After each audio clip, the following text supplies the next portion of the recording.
Train रे यात्रा करिबा होई जीव कष्टकर। ट्रेन रे जीवाकु हेले देबाकु पड़िबो अधिक टंका। अल्प टंकारे मिलिबनी आउ टिकेट। बदली गला नियम देबाकु पड़िबो एथर टंका। हाँ आज्ञा बदली गला ट्रेन टिकेट करिबार सब तरीका।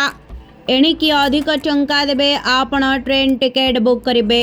तबे केते टंका मूल्य अभिवृद्धि होइछि चलंतो जानिबा। ट्रेन टिकेट रो मूल्य वृद्धि होई जाइछि आज पठाठारु जहाँकि एक्सप्रेस ट्रेन रो एसी एवं नॉन एसी टिकेट रो मूल्य वृद्धि होई सारिछि।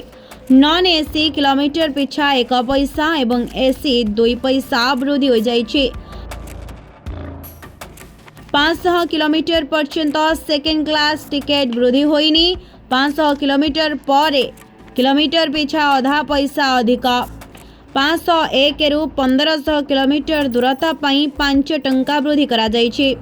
1501 रु 2500 किलोमीटर दूरता पाई 10 टंका वृद्धि करा जाइछि। 2501 टंका रु 3000 वर्तमान जना पड़ी जाइछि बे अभिवृद्धिर टंका। तेबे 2501 किलोमीटर रु 3000 किलोमीटर दूरता पाई 15 टंका वृद्धि हो जाइछि। स्लीपर क्लास पाई प्रति किलोमीटर पिछा आधा पैसा वृद्धि एवं प्रथम श्रेणी पाई प्रति किलोमीटर पिछा आधा पैसा वृद्धि करा जाइछि। Bureau report smart news Odia.